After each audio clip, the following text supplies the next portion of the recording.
go to Grady and go. Me and my cousin go there.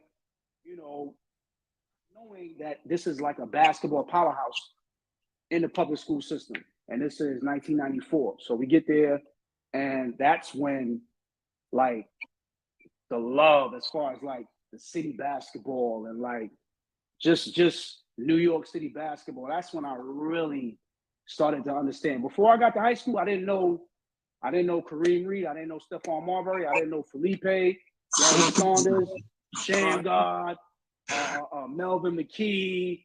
Right. I didn't know anything about any of those guys. Once I got to high school, and now you see the atmosphere, you know about, you hear about Golden Hoops. You go to Golden Hoops, you hear about LaGuardia House, housing, and they like, yo, we playing in housing, or et cetera, et cetera. So now I'm like, yo, this is, oh man, I don't know if I could do this. This is different. Because I never played for anybody. Right. In the park. I'm thinking, okay, I'm just gonna play in the park. I'm gonna go to high school, then I'm gonna go to Syracuse. Like, you know, once I got to high school, and I'm hearing about Mo Brown, Ephraim Whitehead, James Hector, the guys that went to my school, legends. Right. And then you hear about Marbury, 530. You hear about Norman Marbury, then the lineage, then all the schools throughout the city. That's when I was like, yo, nah, this is it. This is it. And I, you know, I played JV my freshman year, freshman and sophomore year, didn't play varsity my junior year, played varsity my senior year. I didn't really get any playing time. I actually played behind a gentleman by the name of Carl Sanders, who was at the time, my senior year, his junior year, he was one of the best guards in the city. And his senior year, he might have been the best guard in New York City. He went on to play at St. Francis. And now he's the head coach at Grady High School. And so, nice. Yeah. And so, listen, man, to sum it all up, I didn't really have a career per se. I played at a local community college. I did okay at the community college. But what's weird is that my younger brother, I saw that he was all right at his age. And so I'm like, you know what? I had already, because of a lot of the things that I had gone through in high school, I had already kind of mentally tapped out. I'm like, yo, the coach, I don't have any support. I don't have any coaches in my corner, et cetera, et cetera. So now I'm focusing on my little brother. Now I'm like, yo, you know what? I already gave up mentally, which I shouldn't have. A lot of people are like, yo, but, I'm looking at my brother and I'm like, yo, you know what? And put all my energy into you. You're going to go to where I didn't get to go. And, shout out to my brother Woody. He went to Grady, won 2 city championships, went on to play at Hofstra. At Hofstra, it didn't really work out. But, he's doing, great things now. He teaches at Thomas Jefferson High School. Nice. But the love and the passion just stems from just being around the game. You from New York City, you from Brooklyn, you hear about Jones, the Boogers, the Charles Joneses, like Pooh said, the Corey Williams, not Corey Homicide Williams, the Ty Davises. Like, you hear about those names and you're like, they say this dude is a legend. They say this dude is a legend. They say, and one thing I learned is that you had a guy on Javale. Javale, the family from Grant, yeah. Right? So he was one of the guys, because in high school now, in New York City, making the paper, that was everything. Like, so if you make the paper after a game, it's like, yo, yeah, like you're like that. He was one of the dudes that I would always see in the paper, especially from the Manhattan section. Right. Like, yo, who is this dude? And then when he had a situation, when he had got shot, yeah, it was crazy because that kind of sort of added to his mystique. Because it was like, I don't know if he got shot and then played a game like the next day or the next week or something like that. Yeah, exactly. Yeah. So, just the I think the history of basketball and the culture within our city, man, it's so hard not to fall in love with the game. Whether it's so hard. whether you are Steph Marbury, Rod Strickland, Kenny Anderson, or you're just that kid that it didn't work out, but rich history and this rich tradition. You know what I mean? So again, for me, man, it was one of those things where it was like I fell in love with the game. You know, being immersed in it, and also from afar, learning about the game, and you know, still learning. Like, that's why it's so dope. Buckets, pool, like you learn so much. You know what I mean? You learn so much from all these individuals that have a story to tell, and I think that's one of the most fascinating things because I like to say that no one can tell you that the dude from your neighborhood wasn't a legend. Right. I can't tell you, like, you know, there are guys in my neighborhood that I looked up to. And to me, they're legends because those are the guys that I was able to touch before I got an opportunity to see a Shaheen Holloway, to see a Kareem Reed. So those guys to me are legends. So they're legends to me, they're legends everywhere. Yes, sir. Yes, sir. Everywhere. So once again, man, shout out everybody on the platform. Like I said, my guy Basketball Heads gave his story briefly. 8-game podcast, the same buckets. I just want to shout out. I just want to shout out a couple of people before they get off, man. The video coordinator for Pusha T and Malice, I am David Pitt, has joined us. David Pomp is a very, very, very, very deep guy that's in the game. I met him under EA Sports, but he does a whole lot of things for NBA and NFL Hall of Famers. The Pomp brothers are very big in the sports industry. Yeah, and it was somebody else I seen up here too that I wanted to shout out that I seen up here. But I want to get back to Basketball Head story because we was touching on that yesterday with the Prop 48 situation. Like, people don't understand how much of the rules of the game has changed. And we was talking about the Prop 48 situation yesterday, and they had to get rid of the Prop 48 situation. And the reason why they got rid of the Prop 48 situation is because, you know, what I was saying, you can't judge everybody like on the same level. You can't say everybody has to be this smart to get into my school. That's illegal. You know what I'm saying? So I guess it was what was it called? You can't tell rule or the untold rule. Like, all right, every 4 years we can accept a person that don't have the grade situation, but we can't put it out there. You know what I'm saying? Listen, and before this, guys used to be able to play college basketball without any of these qualifications. Right. They would just have to give too many black young men free education. So they had to slow that shit down. It was too many of us coming out. It was too many coming out. Yep. And so I like the way you exposed it because you let me know how long it's been going on. Because if it's been like since 83, they did that to me in 95. Like, bro, I only played 1 year high school basketball. I was ranked top 27. I wasn't the leading scorer on my high school basketball team. Y'all know I wasn't the leading scorer on my AAU team. I had 2 number 1 picks on my AAU team. Iverson passed nobody the ball. He passed gas. That's it. And he didn't even pass the ball to Joe Smith, and Joe Smith was the number 1 pick of the team. You know, feel what I'm saying? Like, he was my center. Buckets, real quick. See, I don't want you. See, I want everybody in the building to understand everybody's stories and where they from. So just briefly, if you all right. Explain, that Prop 48 thing is big though, because that changed the game. That Prop 48 changed the whole basketball game. That's the reason why Cat new class. Give some of your basketball history and you know the path you took and how you started. You want me to be honest? Yeah. New York City blew me up. Explain.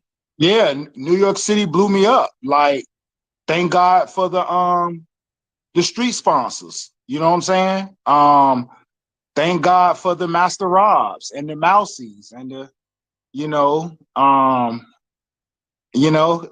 like, just thank God for them guys. Thank God for Diddy. Thank God for Jay-Z. Thank God for Dipsack. You know what I'm saying? Thank God, New York City. Like, I got so much love for New York because a lot of people down south thought that we were lying. Like, I'm going to keep saying, like, me and Prime Objective, was literally taking flights. People was flying us to New York, right?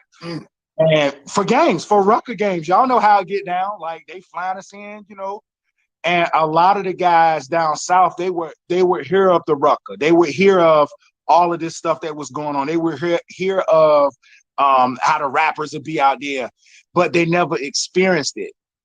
So to people in the South, it's a fib. To people in the South is, I don't see it here in front of me, you lying. Right. You understand what I'm saying? Because that's where I'm from. That's my culture. You can't tell me about my culture. That's how it is in the South. So, you know, I'm coming home, I'm saying, yo, you know, I played in front of Jay-Z. I played in front of, whatever, you know, you know what I'm saying? Like that, all right, man. Like, yo, we got Diddy on Friday. Like, yo, Ron Artest was crazy. I got to guard him. You know, Lamar Odom was crazy for Rough Riders, and you know, DMX and the Locks. Man. So, you know, for us, for me to hear about that and to grow up, you know, like I said, I only played 1 year high school basketball at Churchland High School. My first 2 years, my first year, I was hurt. I played 3 games. I played Joe Smith the 3rd game of the year. He was like All-American and all that. I was a freshman. I had 14 points on him. And then I dislocated my knee the very next game. My knee slipped out of place and it stayed over there till I got to the hospital. So I basically, my whole freshman year done. And then I make the 17 and under AAU team. My birthday's May the 2nd. You go out for these teams in March. You know, for AAU team, you go out for the team in March. So I made the 17 and under team as a 13-year-old. On that team, on this national championship team, I had 2 number 1 picks. I had Allen Iverson. I had Joe Smith. I also had Tony Rutland. That was at Wake Forest. Damon Biko, that was at Auburn. Antoine Smith, that was drafted to the Toronto Raptors. I had myself, the kid that played with Chauncey, Howard Fryer, that played with Chauncey Billups, starting 2 guard at Chauncey Billups at Colorado. We had 8 guys. Our first 8 guys went Division I. Our first 6 guys played either in the NBA or the NBA D League. Wow. G League, whatever you want to call it. They call it G League now. So it was crazy. Just that summer right there was crazy. The next summer after that, after you do something like that at an early age, coaches start fighting over you. Now, unfortunately, we didn't have the information that you all had up there in New York City. Bro, I was in court my whole sophomore year. I was in court for my high school recruiting me my whole sophomore year. It was a gag order on it. I had 2 schools that testified against me that used to record me and my brother. The coaches and the athletic director used to record me and my brother walking out of our car, getting into this other guy's car because the coach wasn't allowed to come pick us up. And they recorded us going to school. They used this evidence against me in court. Okay. So I'm 14 years old. I'm taking all types of money because at the time, me and my mother, I grew up watching my mother die, yo, real talk. You know what I'm saying? My mother had rheumatoid arthritis in the organs, okay? My mom didn't make it in her 50s. You know what I'm saying? That was my rock. So at 14, 15 years old, you know, I got to figure out how to way to pay the bills without selling drugs. You know what I'm saying? And I ran into this guy that was he was a street sponsor and he was cousins with Master Rob.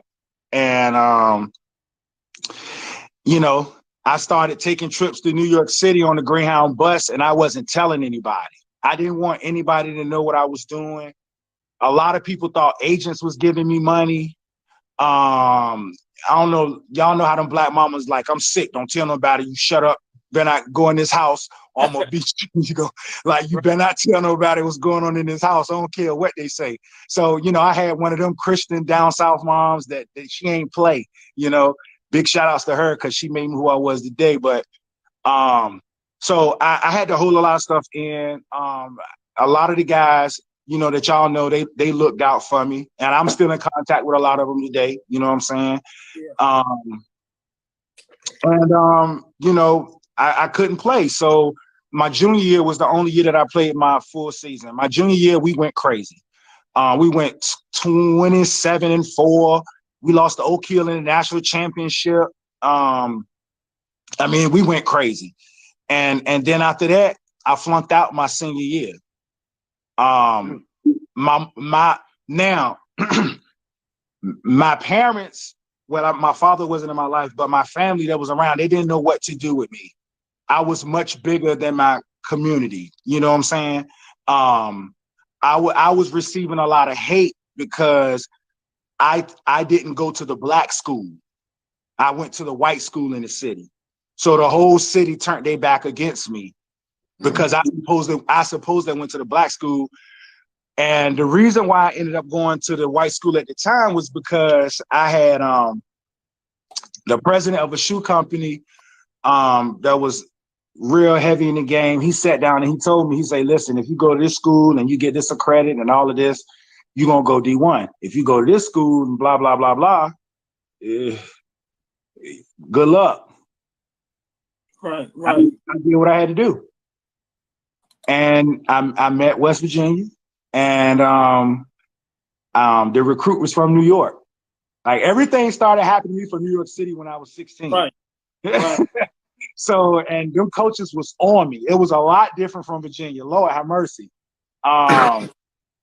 It was, you know, it was different. You know, they let me dribble. They let me shoot the ball.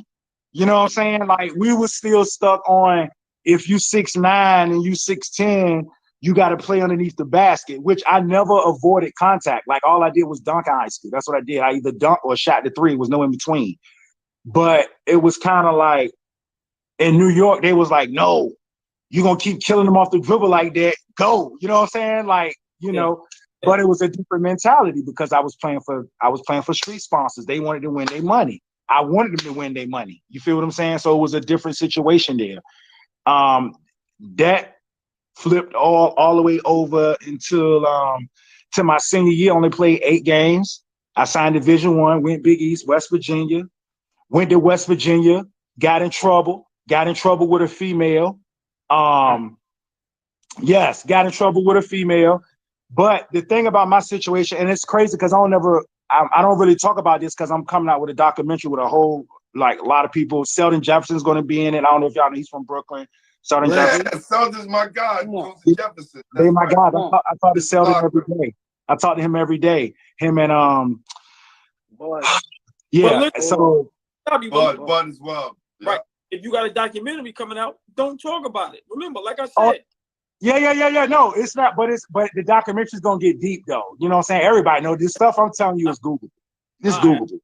So like I went to West Virginia, you know, got into the trouble or whatever, and they promoted everything but the right thing. Her father worked in the hospital. She never went to go get checked out. I won the school case, but the criminal case was put on hold. My mother was like, yo, I don't want you going to West Virginia. No, I don't want you going to West Virginia. Don't go back to West Virginia. No, don't go out there. I'm not even getting into it. Y'all know what she said. So I said, okay, I'm not going back. So now they tried to find me guilty in court. We took it back because I didn't go back. Yeah, I pulled away. Wow. So, right. So I got the NAACP involved, went back, pleaded innocent, and then they didn't blow that up. But, you know, I kind of like went to, at that time, it's crazy because DeMarcus Cousins' father was the head junior college coach down in Wallace. Big shout outs to DeMarcus Cousins. Big shout outs to Hughley. All of y'all. Love y'all to death. He was the coach down at Wallace Junior College, Selma. So I went to junior college, but only did 1 year at JUCO. So what they did, they took my first year at West Virginia. They took my year at JUCO, and I went right back to D1. So, yeah. The reason why I chose Wright State was because Calipari, big shout outs, Calipari, you know what I'm saying? The assistant coach, Sheila, UMass was one of my 5 schools coming out of high school, but I just could not choose UMass because of them New York boys was putting pressure on me at West Virginia. And it was everything was just so sweet when I come to New York. You get to chill with Diddy and you eat at Justin's for free. and I'm staying, I got my own spot. They take care. Y'all know how they do, man. I don't even got to go into all that. So, big shout outs to Ace Custis, Dallas Mavericks, Virginia Tech coaches on the line. He was one of the guys. Legend. Helped save my career. Him and Daryl Dawkins helped save my career. I would never, ever, ever forget that. Ace Custis and Daryl Dawkins saved my career. I would say that to my last breath on earth. And Rasan Young is up here too. My first legend. Rasan Young. Buffalo. A basketball heads, a game podcast buckets. Y'all see why live like this is important. Look how many people gets involved, gets on the live. Like I said, yo, man, it's just like I said, all y'all do is legendary, and I just feel it's very important that people hear y'all story, hear y'all path, and understand how tough it is. Like I said, people have family problems, people have personal problems, but to still go to school, still graduate, sacrifice for your brother. I'm gonna push him. Mothers is being sick. You got to take care of your family. So I really commend all y'all brothers, and like literally, man, I really appreciate and I really look up to y'all, even though I'm still not that young. But at the end of the day, man, you do set a precedent very high. Y'all set the bar high, and y'all are very respectful and humble, and I appreciate y'all. And these stories is very important because you don't know who life it can change or who life it can help. And it's very important. So I thank y'all, brothers, man. Yo, big shout outs to Keith Kloss. Oh my God, they used to play for the Clippers. I remember the 7-6 cat. Yeah. Keith Kloss is in the building. He's now the head scout of where you at, Keith? I don't want to put you on blast for the wrong scout. I just be trying to get you played. Buckets, real quick, let me say something. So all y'all get y'all background. So I'm gonna just mine's real brief. So like I said, I'll be 45 next week, November 8th. So shout out to me, birthday, right? God bless. So, my daughter's birthday next day. That's what's up. So for me, I'm from 127th Street, St. Nicholas Terrace. So from my block, that's Kumo D, the Treacherous 3. That's Coach Mo Hicks, that Coach Brandeis and Rice High School. So that's what I grew up from. So for me, I fell in love with basketball probably 5, 6, 7 years old. Pops put us in front of the black and white TV. You watching Magic and Bird. You get what I'm saying? In my neighborhood, as many other neighborhoods, we play basketball all day. We argue, we yell, we fought about it. We was always around it. It was a privilege to wake up Sunday mornings to watch the OGs play. So we young, 9 in the morning, watching all the older dudes. They go on the O-Lives to get the O-Live shorts with the high top ends. So it was just a lifestyle. For me, I was okay. I played alternative high school because I was knucklehead, running, ripping and running. Didn't take nothing serious. I actually had got a partial scholarship for City College, but of course didn't take it. I want to be outside shooting them 3 dice, chasing the women. Exactly. But I always had a passion for the game, and me running with the older dudes. I was 14, 15, going to Rucker, going to Kingdom. I was going to Kingdom when it was on Lenox Avenue, when Matt Robin was playing in the championship. I seen God rest his soul, Lee Green and Red Autry and these dudes. So I come from that. I come from the game is at 6 o'clock. You got to be on the line at 12 o'clock. Yeah. And like I said, balling with Mo Hicks and them dudes. Now when you get older, like I said, Momo, all them dudes come from my block. So I always had a passion for it. I love it. Sometimes in life you can't explain why you love something so much. But I love it. And to hear y'all stories, that's why I always say the platform I'm trying to build is for everybody. For y'all. It ain't for me. It's for everybody to get their story out because there's so many legends. Like he said, Javala Giant. Yo, man, this dude played against Allen Iverson and Iggy Johnson, and he played against Dame Lillard and Weaver State. So people forget about these young dudes and even the OGs. Like, give y'all a quick story. LA Sunshine is from my block. That's like family. He said he was the first one to help start the Rucker because it was a basketball entertainment where the rappers and the people come together to play the game. They first had the game at Mount Morris Park on Madison Avenue and 125th Street. You get what I'm saying? So I feel people need to understand these stories is very important. And it's very helpful because if people love the game, they need to know where it came from, where it started, and how it got to where it's gotten. So this is why New York City is the Mecca, and people need to never ever forget that. And Buckets is a prime example why New York City the Mecca. He got all his love from where? New York City. You know, so that's real. That's real. Now, a little side note. Is LA Sunshine the brother of T. La Rock? No, that's not his brother. Okay, so T. La Rock is the brother of, what's the other Treacherous 3 member? Not Kumo D. No, I forgot his name.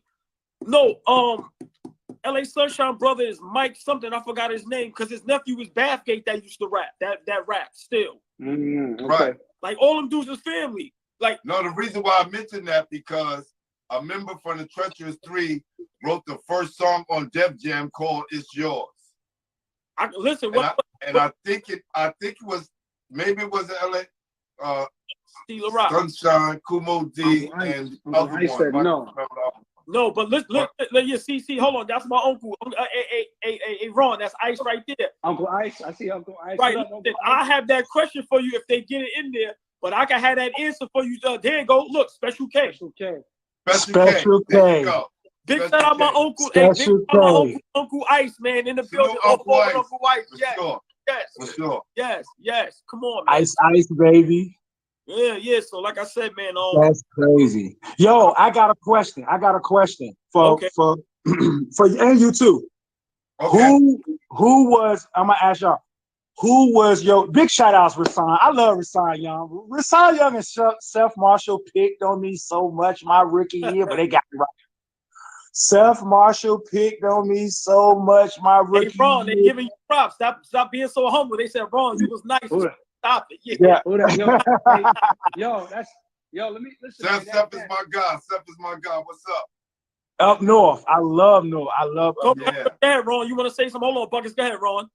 Go ahead. That's one of my I don't like saying one of my young boys, man. That's like a little brother to me, man. Right.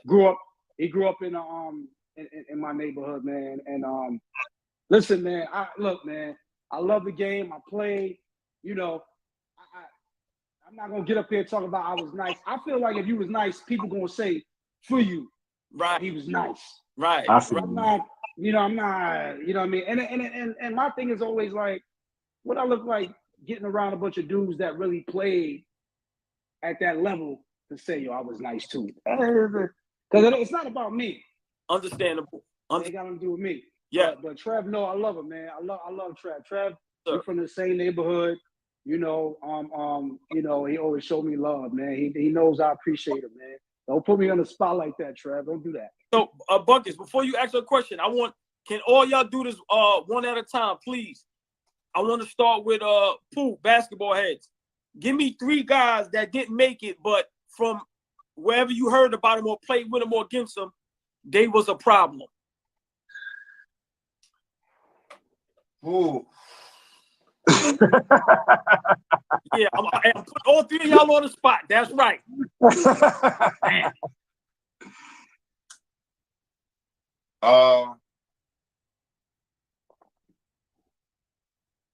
Number 1 probably would be Corey Williams.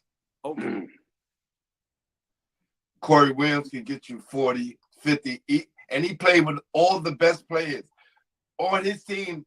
Anthony Mason was on the Knicks, but Corey was the guy. All of them was there. All of them. Right. All of them. He played with all the best players. Corey Williams.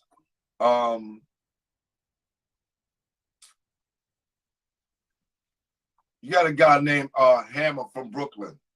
Okay. You know about Hammer, Ron? Yeah. Come on, OG. Yo, So, that's my guy. I got to bring him on the show soon. I got a lot of love for Hammer because he did a lot of work. He did a lot of work in the streets, right? He did a lot of work in the streets from every tournament. He was undersized, but boy, he can get you a lot of buckets. Okay, you got one more. And I'm gonna say, I actually saw him yesterday. My guy Lamont Long, he got cut boys high all 4 years during the era of Pearl. Okay. But if you walk around and you go to the tournaments, he's the guy that's busting everybody ass. Yeah. Yeah. You get what I'm saying? Right. Yeah. Like, Yeah. literally to this day, he's playing like 50 and over. He's still playing. Wow. Yeah.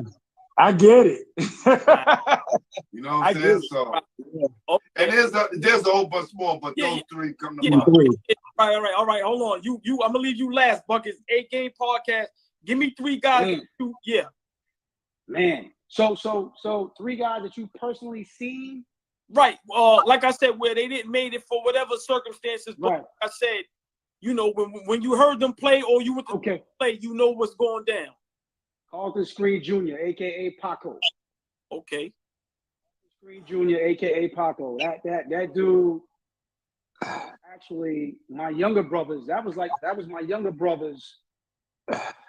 He was the one that pretty much trained my younger brother. Right. Yo, let me just say this. I don't mean to cut you off. Yeah. I'm gonna tell you how ill Paco was. When we was up at Glen Falls during the state championship, and I told us to his dad when I interviewed his dad, a legendary coach, Carlton Screen, Senior. Yes, sir, Papa Screen. When I was walking through the arena, and they said, "What's up, Glenn? Hey, Glenn, what's up? Good luck tonight." I walked away going, "Damn, yo, Paco know my name." Wow. That's how much of a big deal he was. Wow. It's so crazy because I didn't know anything about him. Okay. Like Pooh mentioned, his dad ran FDA. FYA, yes. Flatbush Youth Association. Yeah. So it was almost like man, it was just like, it wasn't an AAU team, but it was almost like I don't want to say like a Minisink, like I don't want to say like a Kennedy Center. Okay. But it was where you went and you played. He had tournaments.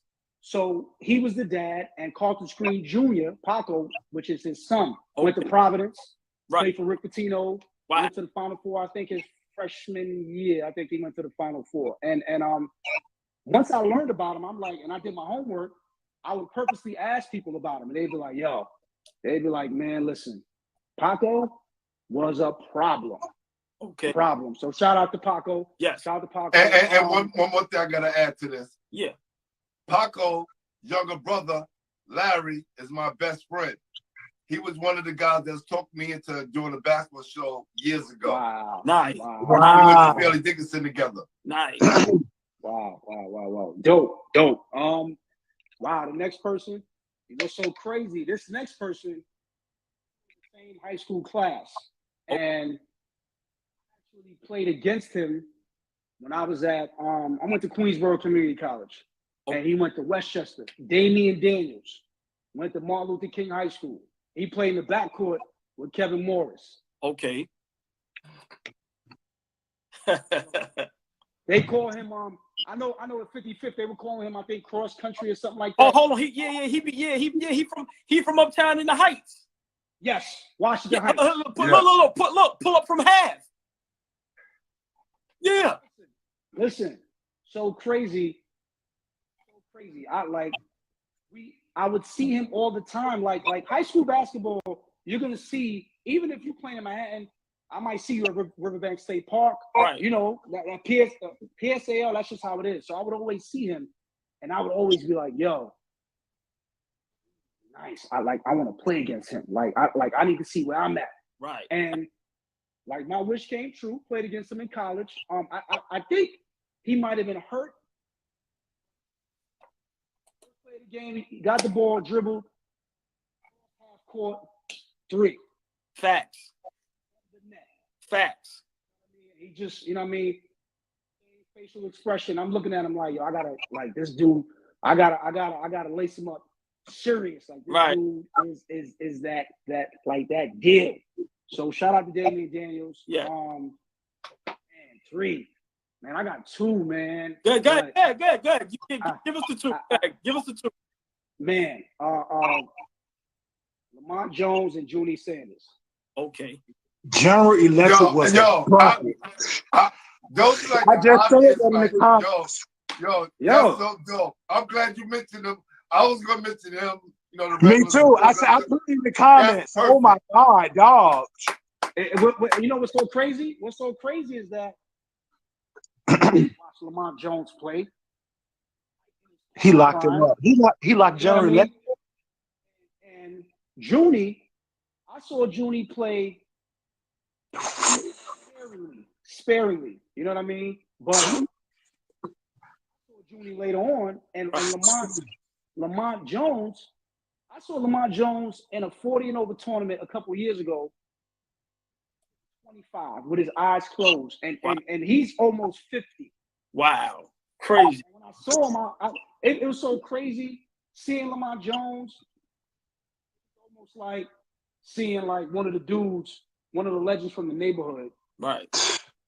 You know what I mean? You see it, be like, yo, that's Lamont Jones. And in fact, we correspond like every day, and we talk. And I ask him questions about why it didn't work out. He went to, I think he went to. He got called in. Bridgeport. Yeah. He went to Bridgeport. Yeah, but he went to. I think he got called in. Bulls training camp. If I'm not mistaken. Okay. Yeah. And as far as Junie's concerned, everybody knows. Junie's Junie. I think he went to Central Oklahoma. Pooh. He went to Central Oklahoma, right? I'm not sure what school Junie went to, but he also bust Vince Carter ass. He is a bucket. Yeah, let's put that in there. He is a bucket. And he won the first one-on-one Nike tournament in the cage. And he's been doing that for years before he got on TV. Because he is a bucket. Yeah. That boy a bucket. Okay. And I saw Lamont Jones score 54 points to the Brevo Coliseum at 11 years old. Crazy. Now listen, we got 4 buckets. We got 4 minutes on here. I need your 3 from, like you said, from your town. Michael Evans, the ranked number 2 player in the country behind Jason Kidd, and never went Division I. Wow. Victor Page, the Big East. Hey. That's it. I only got to explain. I'm just gonna say the name. That's it. I have a toss-up, but I have to put one New York guy up there because I have personal experience with him, and I feel like, big shout outs to Bo Jones, VCU legend, head scout of South Argentina in the building. Big shout out to Bo Jones. He from Richmond, Virginia. I like franchise. I don't know why they wouldn't let that man stick when I was playing. I seen him kill everybody. I'm not even talking about Rucker. I'm talking about USBL, CBA, whatever. Rest in peace. Summer League. I don't know why Strick. I don't know why Big Strick did not get picked up. That is crazy to me. I don't understand that. And yes, yeah, and prime objective lining her. Yeah, everybody knows what he did at Rucker. I don't have to, Yeah. Let me hold on. They naming some names, man. They naming, and I forgot. I'm like Reggie Freeman. It's a lot, but listen, we know everybody's legend, so we're gonna always miss some names. But remember, if we don't limit it to 3 to 5, we'd be on here all night. Absolutely. It's so many. Okay. John, real quick, man. John Strickland, rest in peace.